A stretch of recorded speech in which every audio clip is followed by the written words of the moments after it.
alive. Making sure that you know because this is forever. You know what, Dad? You don't like NBA basketball. And there will be no surrender. Giannis on the break. You know that this right here forever. No surrender. This right here forever. Olá a todos, o meu nome é João Diniz e sejam bem-vindos ao Bola ao Ar, o podcast sobre a NBA do SAP24, produzido pela Madre Mídia. Hoje, como sempre, é um episódio muito especial onde, espantem-se, eventualmente vamos falar bem de Russell Westbrook, é verdade. Vamos também falar de bifes, que é uma coisa importante, não só na alimentação, mas também naquilo que acontece na realidade da NBA. Para falar de tudo isso, não estou sozinho e, como sempre, tenho comigo o mais bem vestido comentador desportivo nacional, Ricardo Brito Reis. Ricardo, estás bom? Se algo, estou bem, obrigado. Olá, João. Se há alguma coisa que eu sou especialista é em bifes. Ok. Para além do Ricardo, temos também connosco o nosso querido, retornado, Márcio Martins. Márcio. Olá, é um prazer estar de volta a esta casa que... Estavas com saudades? Já estava com saudades de estar aqui convosco. E é um prazer, como dizia, regressar a esta casa que sempre me tratou tão bem. Fico apenas desiludido por o Ricardo não se ter vestido melhor para a ocasião. Sim. Mas pronto, Deixei a abodril no carro. é o que temos. Eu hoje falava com a Joana Soeiro e dizia-lhe que depois dela... Que é convidada do episódio passado, sim. Do último episódio, e dizia-lhe que depois dela seria sempre a descer. Nunca pensei que fosses tão baixo. Muito bem. Antes de mais, deixem-me dizer-vos que está a decorrer um podcast está a decorrer agora, mas um passatempo também está a decorrer. Onde estamos, no fundo, a oferecer convites duplos para a antestreia do filme O Caminho de Volta, com Ben Affleck, que é este póster que está aqui atrás de mim. Infelizmente, durante a tarde, já esgotámos todos os convites para a antestreia em Lisboa, mas ainda temos convites para a antestreia no Porto, que é no Mar Shopping, no dia 11 de março, a partir das 21h30. Para isso, para ganharem os convites, têm apenas de responder a uma questão para o e-mail 24@sap.pt, que é a seguinte: O Caminho de Volta marca a segunda vez que o ator Melvin Gregg interpreta um jogador de basquetebol. Qual é o outro filme? Respondendo a esta questão, ficam habilitados a poder ganhar, no fundo, estes convites duplos para a estreia deste filme, que, para além de ter o Ben Affleck, e já vamos falar do Ben Affleck, conta também a história de um ex-jogador de liceu, ex-estrela de liceu de basquetebol, que volta ao seu antigo liceu para ser treinador, enquanto passa por um momento conturbado da sua vida, e pronto, e depois o resto, como se costuma dizer, é história. O Ricardo, no último episódio, cometeu a imprudência e o sacrilégio de comparar Ben Affleck a Tom Hanks, dizendo que eram similares, e não só, e mais do que isso, dizendo ainda que Tom Hanks faz sempre o mesmo papel. Ora, eu senti-me ofendido, não só, recebemos milhares de e-mails de pessoas ofendidas, É verdade. mas não temam, porque afinal de contas o Ricardo é um conhecedor porque fez teatro amador. Logo, como ele fez teatro amador, ele sabe do que é que está a falar, não é? Não, na verdade eles não são comparáveis, não é? Porque julgo que a conta bancária do Ben Affleck não se aproxima do Tom Hanks. Não sei. Mas ainda assim, eu costumo apelidar o Ben Affleck do Tom Hanks dos pobres. É uma espécie de fruta do chão do Tom Hanks, mas são muito similares. Notas que ali na tela está não um personagem, mas o Ben Affleck ou o Tom Hanks a fazer um grande esforço para não parecerem o Ben Affleck ou o Tom Hanks. Não sei o que é que é lá está. dizer isto. Não sei o que é dizer isto. Isto, obviamente, consubstanciado com a minha larguíssima experiência de teatro Que é amador. teatro amador. No grupo Teatro Contrassenso, grande abraço para a malta. Pô. Contrassenso. Sim, se calhar vamos avançar. Já perdemos o engagement. Já perdemos o engagement todo depois desta afirmação. Vamos avançar. A verdade é que na semana passada estreámos rubricas novas. Uma delas chama-se Over-Under, que basicamente serve para analisarmos jogadores ou equipas e tentarmos perceber se são subvalorizados ou sobrevalorizados. E hoje temos um jogador muito especial para falar nessa rubrica, mas primeiro temos de lançar a rubrica, portanto é o Over-Under. Até já.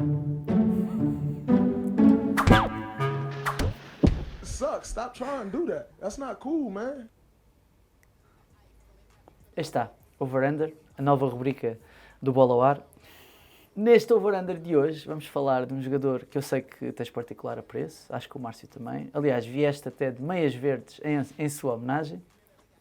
Esse jogador é o Jason Tatum, que está a fazer uma época, vamos dizer, incrível, uns últimos 2 meses ainda mais incríveis. Eu posso dar-vos alguns números. Em fevereiro, o Jason Tatum fez médias de 31 pontos, 8 ressaltos e 3 assistências. E a lançar 48% de 3 pontos. Exatamente. Com 9 lançamentos tentados por jogo. São números arrasadores. Portanto, a pergunta que eu vos faço é se o Jason Tatum é um jogador subvalorizado ou sobrevalorizado. Eu acho que é claramente subvalorizado. Acho que Jason Tatum, pelo que...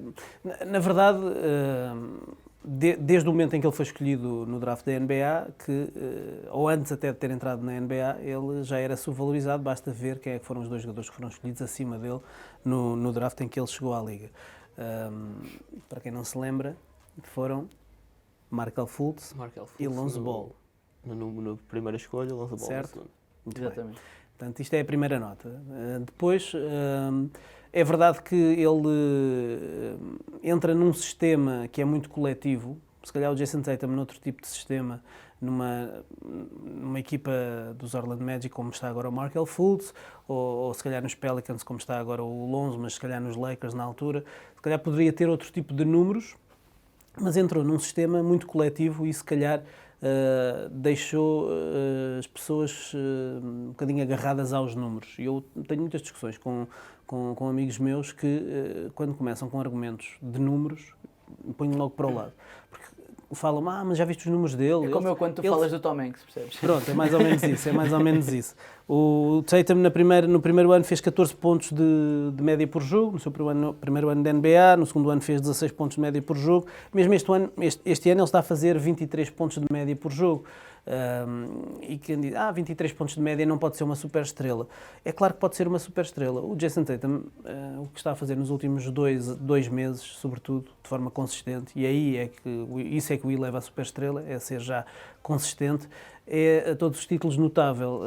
Dentro do sistema coletivo dos Celtics, conseguir uma média de 30 pontos por jogo é algo sem precedentes. Não era algo que eu esperasse numa equipa treinada por Brad Stevens, mas para mim o que mais me impressiona não é só os números, é preciso ver Jason Tatum e ver o que é que ele faz. Para já no meio campo defensivo, se olharem para o que ele faz, normalmente ele defende sempre a maior figura da equipa contrária. E quando defende mesmo a sério. Ao ponto de eu questionar se o melhor defensor daquela equipa é o Marcus Smart ou é o Jason Tatum. E é isto que estamos a falar. Depois, em termos ofensivos, ele tem melhorado muito e ainda pode melhorar muito ao nível do passe. Mas ao nível da tomada de decisão, ele já é o ball handler principal da equipa. A equipa perdeu o Kemba e não teve problemas em jogar sem um base. O Brad Wanamaker sai do banco, mas o Jason Tatum faz muitas vezes o papel de base, começa com a bola na mão, dirige a orquestra, decide muito bem e depois está a revelar uma capacidade no clutch incrível. Aquilo que ele faz no clutch é incrível e por tudo isto e mais alguma coisa, eu acho que o Jason Tatum pode ser, para a NBA, aquilo que a Meryl Streep é para a academia. Márcio.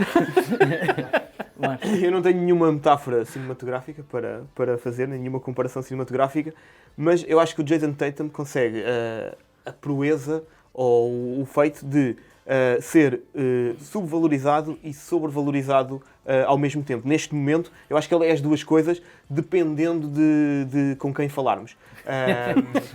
Não, porque o Jason Tatum está neste ponto em que é um All-Star, é uma estrela, é um jogador que é um jovem ainda, bastante jovem, que se está a afirmar. 21 anos, vai fazer 22 agora. Exatamente, ainda não tem 22 anos, está-se a afirmar na NBA e já é um dos melhores, se não o melhor jogador da sua equipa. E muita gente ainda não lhe dá esse devido valor, como o Ricardo referiu, ele é um jogador valioso no ataque, mas também na defesa, e ele recebe mais créditos pelo ataque. Muita gente ainda olha para o Jason Tatum como um marcador de pontos, como um scorer, e quem olha para ele apenas como um marcador de pontos, para essas pessoas ele é claramente, olhando para essas pessoas, ele é claramente subvalorizado. Mas depois, como acontece muitas vezes quando há estes jovens em ascensão, depois há pessoas que também reagem exageradamente, ou um bocadinho exageradamente, como se calhar o Ricardo, e começam a metê-los em discussões de MVP, como eu já ouvi do Jason Tatum, de se está na corrida para o MVP, se já entra nessa discussão, que eu acho que é obviamente ainda muito prematuro para essa conversa. Portanto, pesando as duas coisas, para quem acha que ele é MVP e para quem diz que ele poderá entrar nessa discussão, é obviamente um caso de subvalorização. Para quem acha que ele é apenas um marcador de pontos e um jogador bom no ataque, é um caso de subvalorização. Portanto, eu acho que ele está ali algures no meio, provavelmente com potencial para chegar, se calhar, a uma discussão de MVP daqui a uns anos. Mas neste momento eu acho que ele consegue o feito de ser sobrevalorizado e subvalorizado ao mesmo tempo. Há uma coisa curiosa sobre o Jason Tatum, não sei se foste tu que disseste ou que eu ouvi no outro dia, que é, ele no fundo cresceu, ele está a crescer nos Celtics com o Jaylen Brown, mas que nesta época já está basicamente decidido na cabeça tanto do Jaylen Brown como do Jason Tatum de quem é aquela equipa. Sim.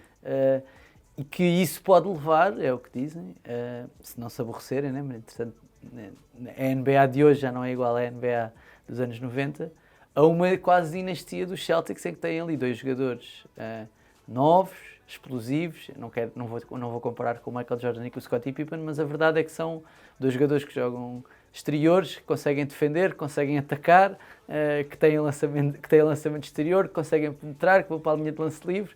Podemos estar ali perante uma espécie de dupla que, sei lá, daqui a 3, 4 anos pode ser, se calhar, agora vou fazer uma previsão, a rivalizar com o Porzingis e o Luka Doncic do outro lado, como se calhar a melhor dupla da NBA.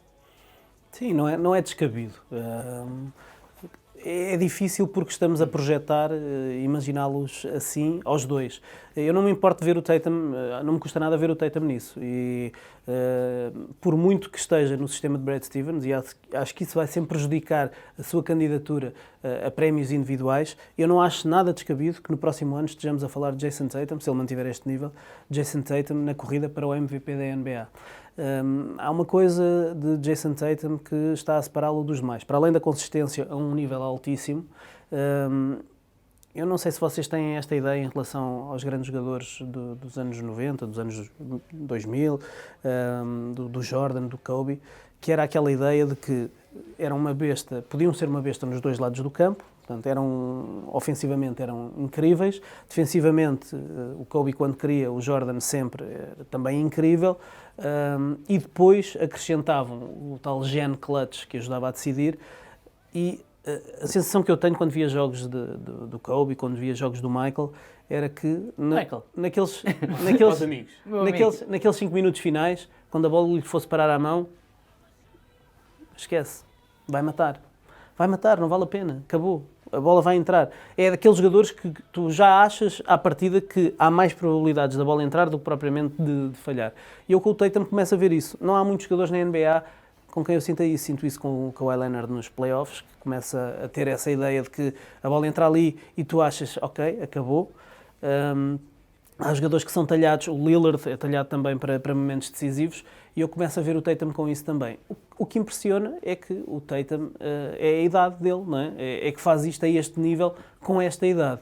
E portanto, imaginar que pode crescer ainda mais a partir daqui, é claro que ele tem coisas que pode melhorar, mas crescer a partir daqui é pensar numa máquina que pode devorar a NBA nos próximos anos. Muito bem. Eu tenho dúvidas, é que a outra... O Jaylen, não é? A outra metade da dupla, eu não tenho receio e muitas reservas em colocá-los nesse nível que tu estás a falar, porque... Não, eu não estou a colocar no nível. Não, mas que podem atingir esse nível. Estás a dizer que se calhar vão ser uma dinastia. Uma dinastia dupla, e estarem a rivalizar ou a lutar pelo título de melhor dupla da NBA.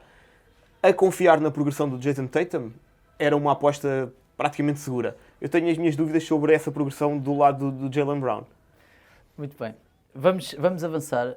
Antes de irmos a um momento que eu vou considerar histórico neste programa, que será falar bem do Russell Westbrook, deixem-me lembrar, quem está lá em casa, que está a decorrer um passatempo onde estamos a oferecer convites duplos, aliás, para a antestreia do filme O Caminho de Volta, com Ben Affleck a fazer o papel de um ex-jogador, ex-estrela de basquetebol do Liceu americano que volta num momento conturbado da sua vida para treinar a equipa do Liceu onde foi uma estrela.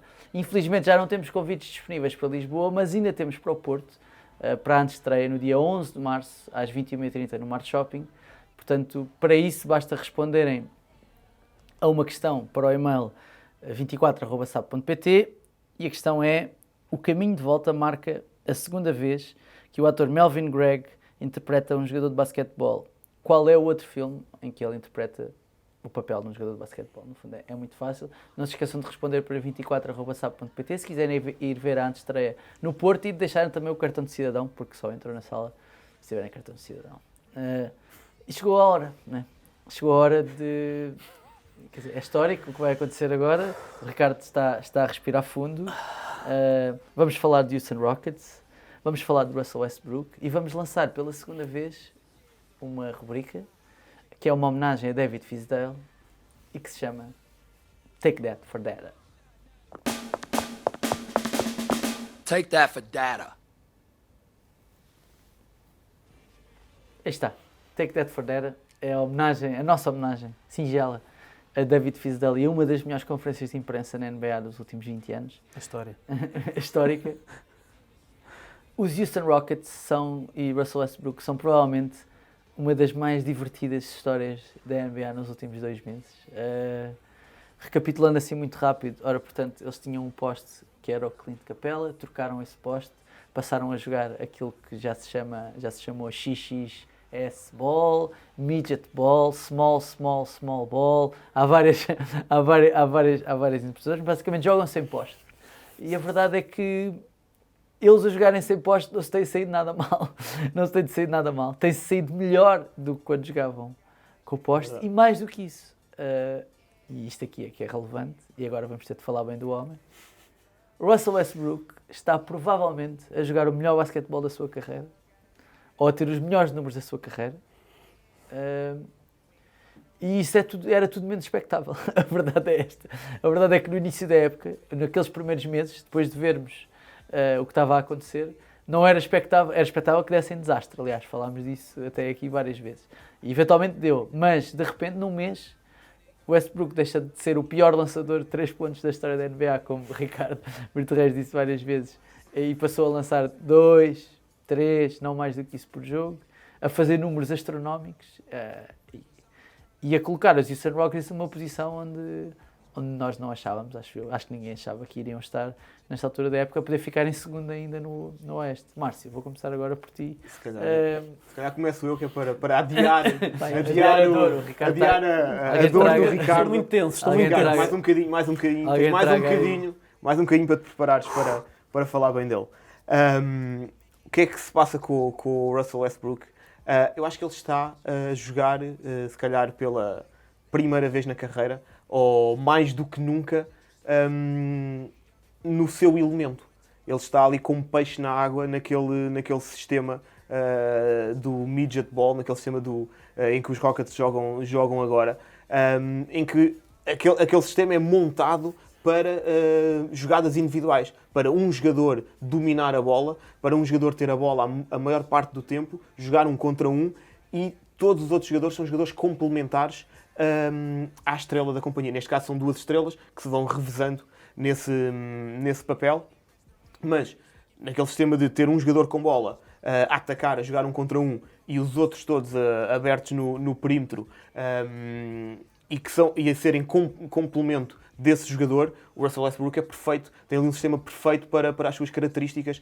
Em Oklahoma ele tentava fazer isso, jogava sozinho, mas sem ter peças para fazer isso. Era um desenho mais tradicional, uma equipa mais clássica a tentar jogar esse sistema de 1 contra 1, e a coisa obviamente não funcionava tão bem porque não estava rodeado de atiradores. Nos Rockets no início também não tinham feito all-in neste sistema, e com o James Harden, o Westbrook e o Clint Capela em campo, os 3, havia ali pelo menos 2 não atiradores, ou um não atirador e um atirador também não muito bom. E neste momento é levar aquele sistema ao extremo de um jogador a atacar, um jogador a fazer um contra um, e todos os outros são atiradores e todos os outros são peças complementares desse jogador. Portanto, isso potencia claramente as características do Russell Westbrook e potencia os números individuais dele.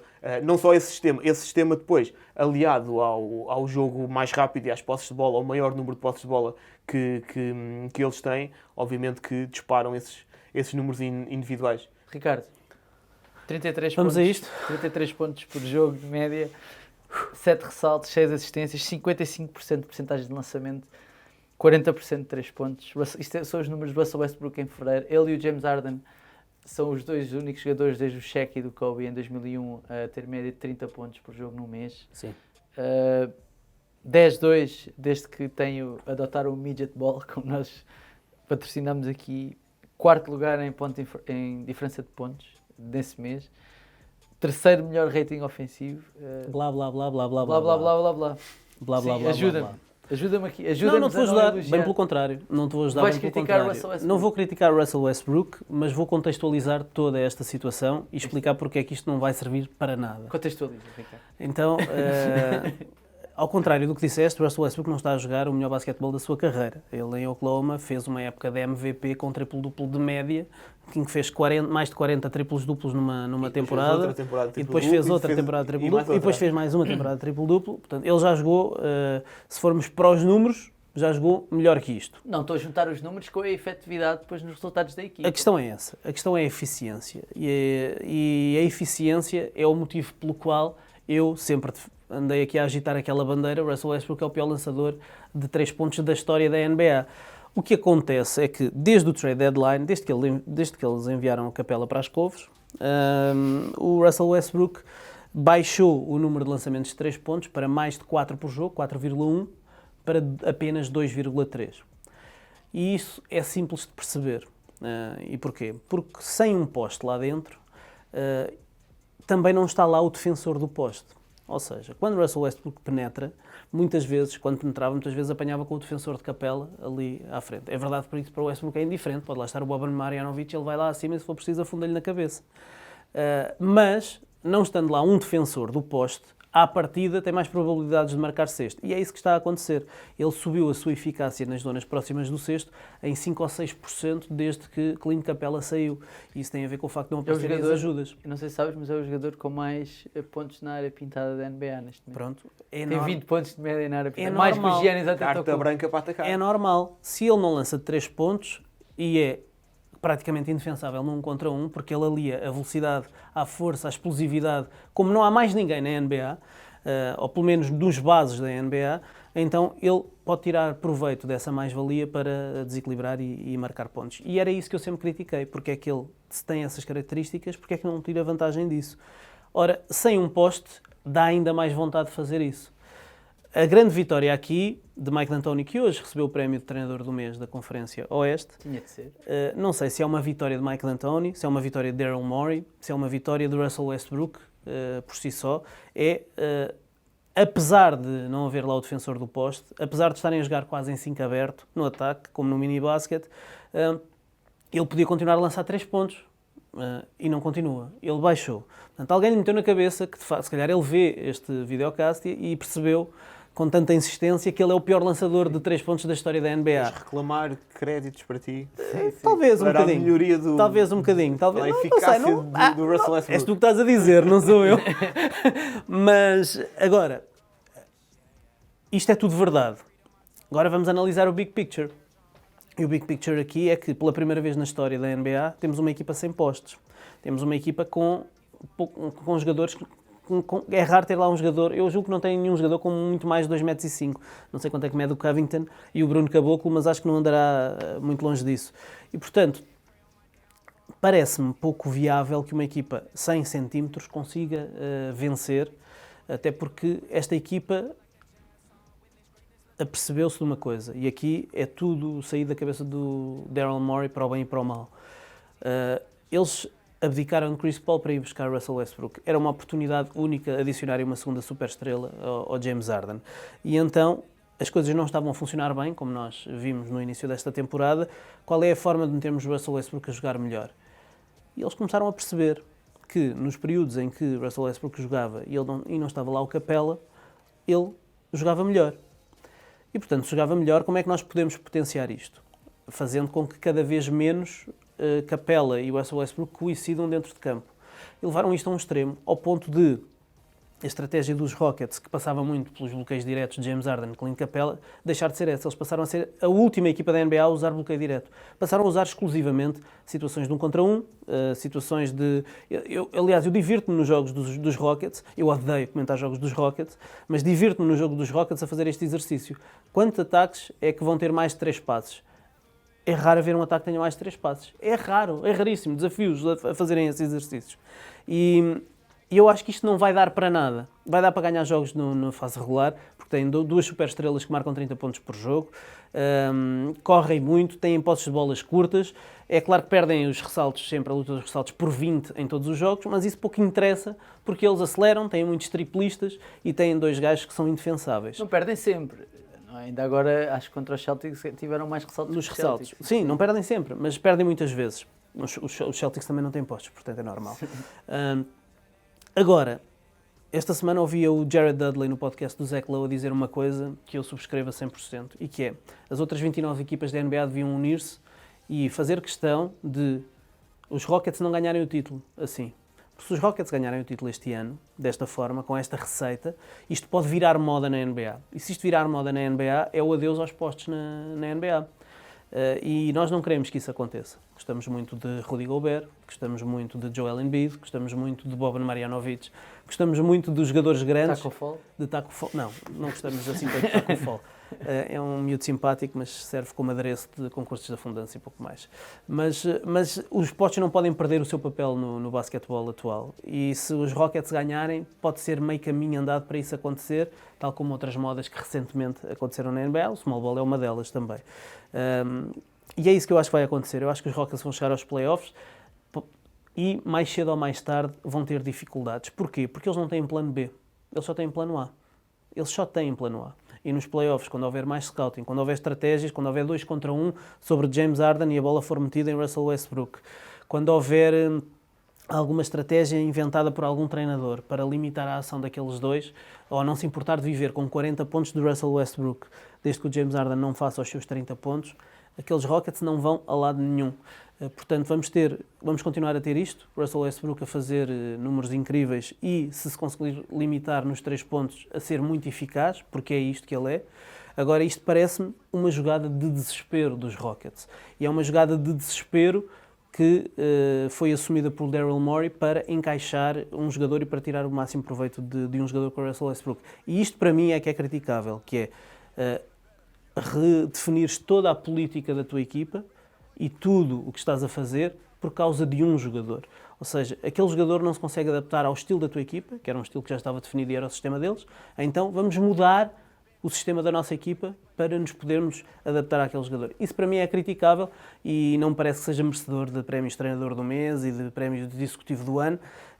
E se tudo correr bem, eles hão de sair na primeira ou na segunda ronda dos playoffs e cá estaremos para... Ricardo comeu um limão. Deixa-me só. Comeu um limão antes de... Ele pensa, como é que eu vou arranjar a forma de... Não, temos- nada disso. Queres dizer, mas tens de ser rápido, temos de Eu avançar. comecei... Muito rápido.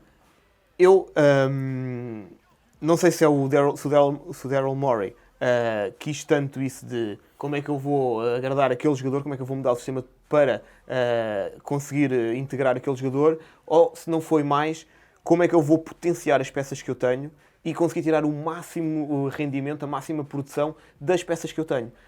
Claro, mas as Mas outras não é peças, para já estavam, as outras peças já estavam a ter máximo não rendimento. necessariamente para agradar aquele jogador. Ou para, Não é para agradar aquele jogador. Nunca é. Eu não estou a dizer que é para agradar o Russell Para Westbrook. retirar- mas é para retirar o melhor balanço possível daquelas peças. Olhando para aquele conjunto, a pessoa, se calhar subtraindo esta peça, o resultado vai ser melhor. Porquê? Porque o sistema é, vamos lançar 3 pontos e acabar lá em baixo. E ter um poste para fazer bloqueio direto com o James Harden, caso não tenhamos aqui outra alternativa. Os outros foram contratados para entrar nesse sistema. O Russell Westbrook não veio para aquele sistema. Foi Certo, uma oportunidade única. O que eu não compreendo... Ou Mas há quem diga que não foi uma escolha do Daryl Morey ali para lá. O Russell Westbrook. Sim. Mas o que eu não compreendo, ou mesmo compreendendo, não... Não é um jogador a Daryl Morey, é por isso. Claro, não tem nada a ver com aquele sistema, mas era uma oportunidade. E é uma oportunidade que te faz vacilar. Porque Chris Paul está na sua queda, está na sua curva descendente da carreira e se conseguirmos excluir o que está a fazer este ano das nossas cabeças, se calhar todos estávamos a fazer já o enterro do Chris Paul. Não é? E Russell Westbrook, por muito que tenha muitos defeitos, ainda é um jogador que sozinho consegue marcar 40 ou 50 pontos num jogo e ganhar uma partida. Nossa. E juntares esse ao James Harden é muito tentador. Temos de avançar. Força. Márcio, queres acabar? Só para dizer, eu não compreendo as críticas ao Daryl Morey, ou tantas críticas, ou tanta animosidade. Tu também fazes parte do clube de fãs de Sou do clube de fãs de Daryl Morey. Tem Foster, O Daryl Morey é alguém que não tem medo de arriscar e de inventar soluções pouco ortodoxas, e numa altura em que muita gente se queixa de que a NBA está a ficar muito homogénea, muito uniforme, toda a gente joga da mesma maneira, de repente aparece uma equipa a fazer uma coisa completamente diferente, mesmo que seja feio, mesmo que... Eu também não gosto de os ver jogar, aquilo é um contra um constante, não é bonito. Não é giro, tudo bem. Mas eles pelo menos estão a tentar uma coisa diferente. Ele fez all-in numa estratégia que está a tentar uma coisa diferente. Toda a gente se queixa que a NBA é uma mesmice e depois quando aparece alguém a fazer uma coisa diferente, toda a gente está a torcer para que aquilo corra mal. Errado. Não. Porque é assim, os Toronto Raptors estão a defender a zona como pouca gente defende, estão a fazer press campo inteiro como ninguém faz na NBA e eu aplaudo de pé. Ótimo. Eu acho que estão a fazer uma coisa quanto diferente. mais variedade e Agora, mais podemos coisas gostar- diferentes, melhor. Podemos gostar de umas coisas e não de outras. Vamos avançar. Sim, é só. melhor que eu já estou com calor. Sim. O Ricardo já está a ficar nervoso, alguém que depois lhe traga aqui um compensante. O Nuno Bessa diz no Facebook: o Russell Westbrook chega aos playoffs e entra em modo potato mentality e volta a lançar uns bons tijolos da linha 3 pontos. Mas deixem-me pegar um bocadinho naquilo que vocês estavam a dizer, porque o Nuno Soares fazia aqui uma pergunta no Twitter, não relacionada com o jogo jogado, mas que tem relação com esta análise estatística quase que os GMs fazem, que é, ele perguntava: acham que a prática já habitual das equipas recrutarem analistas e estatísticos para o front office, o caso do Hollinger, Kevin Pelton, Arala Bob, por exemplo, é algo que pode chegar ao basquete desporto no geral em Portugal? Obrigado. Obrigado, foi ele que disse, eu não disse, vocês ainda não responderam nada. Acho que estamos ainda alguns patamares. Mas eu acho que no futebol já existe um bocadinho. O futebol está, obviamente, num nível de profissionalismo e de especialização completamente distinto das outras. Só Obviamente, about the profissionalismo. exatamente. uma questão de Há muito mais dinheiro e isto é um desporto que está completamente muito mais à frente das outras modalidades. No caso particular do basquetebol, acho que estamos ainda muitos patamares abaixo. Acho que ainda não temos sequer, se calhar na maioria dos clubes, front office profissionais, quanto mais estatísticos e essas posições tão específicas. Não há um trabalho estatístico tão detalhado como na NBA, cá. Mas há programas que se compram e que permitem, de uma forma remota, instalar umas câmaras no pavilhão, a filmar os treinos e filmar os jogos, e o próprio programa, o próprio software, separa-te as jogadas do pick and roll, que são do lado direito do campo, que são central, separa tudo, calcula logo a percentagem de sucesso das jogadas de pick and roll aqui e acolá. Ou seja, isso existe. Implica investimento, claro, e depois implica tratar a informação. E é aí que, se calhar, ainda não há clubes que tenham essa capacidade. Mas muitas vezes são os treinadores adjuntos, e eu conheço muitos aqui em Portugal, que se desdobram numa série de coisas. Alguns deles até são gestores de redes sociais das equipas. Portanto, é difícil. É outra realidade. Não tem nada a ver, mas o caminho é esse. Por falar em outra realidade, deixem-me lançar a próxima rubrica do Bola ao Ar, que já foi estreada na semana passada, na verdade. É uma rubrica que olha para aquilo que acontece no Twitter da NBA e falamos de outra realidade porque este tweet efetivamente parece que veio de outra realidade. É o retweet. What? Este está o retweet, segundo episódio, mini episódio de retweet aqui no Bola ao Ar. Eu não sei como é que é de classificar isto que aconteceu, mas basicamente foi tornado público que R.J. Barrett, terceira escolha do draft deste ano da NBA, pelos New York Knicks, pelos insuspeitos neste tipo de situações New York Knicks, que lança com a mão esquerda, visivelmente lança com a mão esquerda, terá dito a uma jornalista de um jornal chamado Newsday, que opera ali no estado de Nova Iorque, que na verdade é destro e não canhoto, mas que até tem melhor percentagem a lançar com a mão direita, mas pronto, habituou-se a lançar com a mão esquerda e foi para a vida. Ora, isto para além de insólito, também parece que só podia acontecer com uma equipa como os New York Knicks. Não sei se isto vos parece, rapidamente, um apontamentozinho, só... Assim, não é caso único. O LeBron James também é canhoto e joga com a mão direita. Portanto, isso acontece na NBA. Neste caso ele é destro e joga com a mão esquerda. Neste caso ele é destro e joga com a mão esquerda. Ele já explicou. E a própria jornalista, obviamente este tweet tornou-se logo viral e toda a gente a gozar com os Knicks, não é? Mas ela depois, uns minutos depois, tweetou mais coisas em que explicava que na verdade ela escreveu mal o primeiro tweet e na verdade o que o RJ Barrett disse foi que muito provavelmente ele teria uma mecânica de lançamento mais bonita se fosse com a mão direita. Ela escreveu primeiro que há pessoas que lhe dizem que... Ele tinha dito que tinha uma melhor mecânica de lançamento com a mão direita, mas depois ela corrigiu e disse não. Há pessoas que dizem que ele tem uma melhor forma, uma melhor mecânica de lançamento. Não é o RJ Barrett não acha que tenha uma melhor mecânica, mas há pessoas que lhe disseram que acham que ele tem melhor mecânica com a mão direita. Não é a opinião dele, é a opinião de outras pessoas. Mas ele assume que é canhoto e começou a fazer algumas coisas com a mão esquerda porque a mãe é canhota e, portanto, ele, em miúdo, fazia muitas coisas com a mão esquerda por tipo de conversa que só acontece para replicar a mãe, o que a mãe fazia.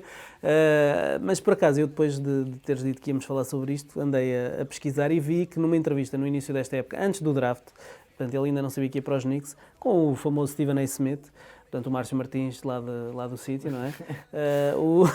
Compara-me com quem tu quiseres, mas não com o Stephen A. Smith. É assim, não te comparei com o Skip Bayless, portanto. Ok, podia ser pior. O RJ Barrett disse que o Stephen A. Smith perguntava: então, mas tu és destro, eu só te vejo fazer coisas com a mão esquerda. Muita gente até diz que só driblas com a esquerda, só vais para o lado esquerdo. Isso até é apontado como uma weakness no teu scouting report. E ele diz que estava a trabalhar a mão direita para fazer coisas com a mão direita e que pode perfeitamente fazer coisas com a mão direita. Não chega ao ponto do Tristan Thompson, de a meio da carreira mudar de uma mão para a outra quando lança da linha de lance livre, mas sim, é uma coisa completamente nickiana. Sim, exatamente. Eu acho uma coisa tão bizarra, porque jogadores como o LeBron James, e há mais casos desses, de jogadores que são canhotos ou fazem muitas coisas com a mão esquerda, mas depois aprendem a jogar basquete com a mão direita, eu consigo perceber, porque é uma coisa comum. Eles chegam aos treinos, imagino crianças a irem para o treino e a serem ensinados igual aos outros todos. A maioria dos miúdos são destros, aprendem a lançar com a mão direita e ensiná-los a lançar com a mão direita é uma coisa normal. O contrário, um jogador que é destro, como os outros todos, e ir para o treino, e provavelmente estão todos a ser ensinados a jogar com a mão direita, e ele aprender com a mão esquerda, como o Ben Simmons, é que é para mim um mistério total. Não sei como é que um destro acaba a jogar com a mão esquerda. Não sei como aquelas coisas, a gente não perceber como é que se segura a colher com a mão direita e depois o garfo com a mão esquerda, não é? É uma conversa que é ridículo. Não é uma conversa que vamos ter agora. Antes de terminarmos, já estamos a chegar ao fim, vamos tirar uma rubrica nova. Deixem-me relembrar toda a gente que está a assistir que, para já, a seguir vamos falar de bifes, portanto, preparem-se para teclar as vossas opiniões. Mas também que está a decorrer um passatempo em que estamos a oferecer convites duplos para a antestreia do filme O Caminho de Volta, com Ben Affleck a fazer o papel de uma ex-estrela de basquetebol de liceu que volta ao seu antigo liceu num momento conturbado da sua vida para treinar a equipa onde uma vez foi uma estrela. Estamos, portanto, a oferecer bilhetes, convites duplos, aliás, para a antestreia do filme. Já não há para Lisboa, já tivemos muitas participações, mas ainda há para o Porto, no dia 11 de março às 21h30, no Mar Shopping. Para se habilitarem a ganhar estes convites, têm apenas de responder a uma pergunta, e essa pergunta é: O Caminho de Volta marca a segunda vez que o ator Melvin Gregg interpreta um jogador de basquetebol. Qual é o outro filme em que Melvin Gregg interpreta um jogador de basquetebol? Respondam a esta questão para 24@sap.pt, deixem o vosso nome, número de cartão de cidadão e, se correr tudo bem, podem ser premiados. Bom, vamos acabar com a estreia de uma nova rubrica aqui no Bola ao Ar. É verdade. É uma rubrica que vai olhar para as bocas, acho que se pode dizer assim, que são mandadas na NBA, os chamados bifes, que é um termo em inglês, e tem o curioso nome, e vamos dizer original, ou talvez não, Son of a Beef.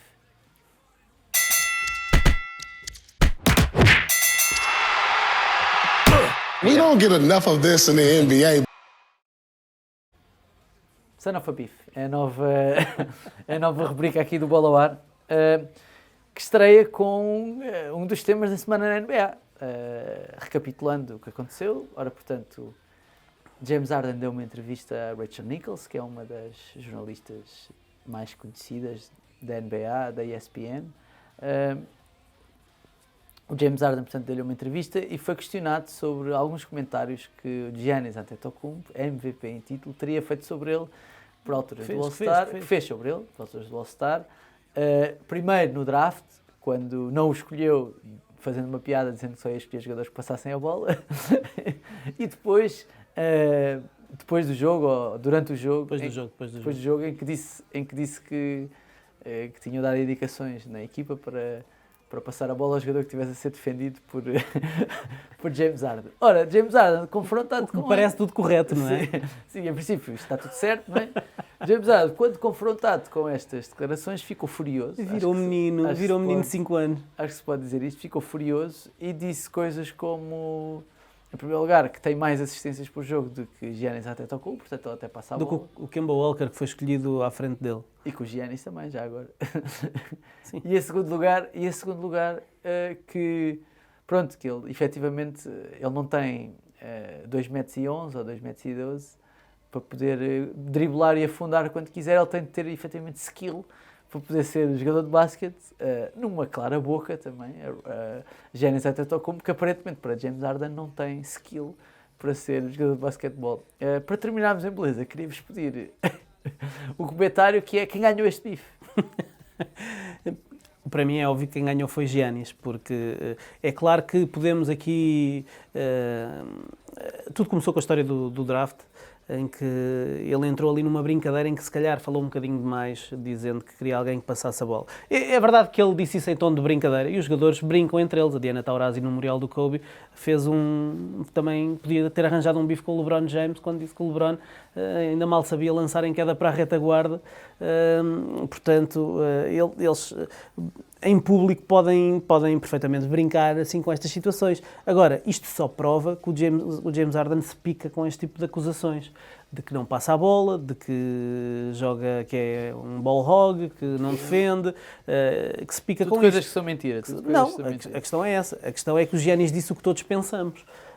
E o James Harden, com os olhos raiados de sangue, na entrevista à Rachel Nichols, foi medir, não posso dizer, pois não, medir aquilo que o Diogo Beja uma vez falou aqui, não é? Foi armado ali, parecia uma criancinha a reagir, a dizer eu tenho que ter skill e tal, ou pelo menos tenho skill, tu não tens skill, és só um abrutalhado que anda aqui só porque tens mais 30 centímetros do que toda a gente à tua volta e afundas. Para mim era muito fácil fazer o mesmo, mas tu, como foste abençoado com essa altura toda, não precisas de trabalhar tanto como eu para conseguir tirar vantagens.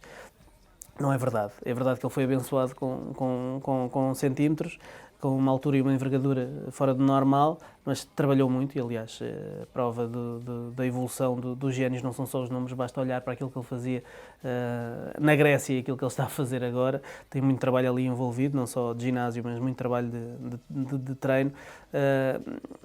E depois o Giannis acabou por acabar com a conversa, a dizer que ele só se queria era preocupar em treinar, levar um título para casa e chegar ao fim do dia para casa e ter com o filho do género. James, manca-te lá, não compres esta guerra. Mas de qualquer forma, na madrugada de 25 para 26 de março, lá estarei com as pipocas em punho para ver o que é que vai sair daqui. Mas sim, Giannis ganhou este bife sem sombra para dúvida. Quero só dizer que adoro este género de bifes, que quero mais bifes destes.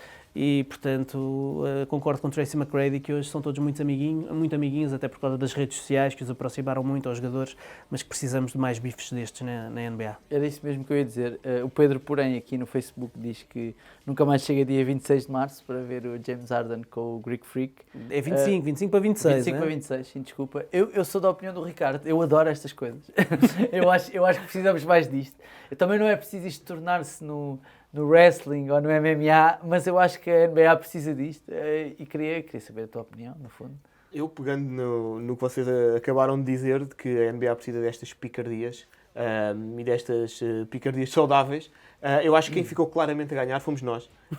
Entretenimento para os fãs, toda a gente gosta deste tipo de picardias entre os jogadores e acho que é uma utilização muito melhor das redes sociais. Acho que eles fizeram uma utilização muito melhor das redes sociais do que aquela que costumam fazer e do que aquela que tem sido hábito nos últimos tempos. Portanto, acho que é melhor eles usarem as redes sociais para estas picardias do que para mostrarem a última roupa ou o conjunto que vão levar para o jogo de hoje ou o que... Está a mandar bocas ao James Harden. Eu por acaso tenho uma última declaração a fazer. Portanto, acho que prefiro isto. Prefiro que eles mandem umas bocas uns aos outros. Ricardo, para acabar. Para acabar, queria só dizer que vou começar a dirigir o meu hate para Joel Embiid. Portanto, Russell Westbrook, se afaste de boa.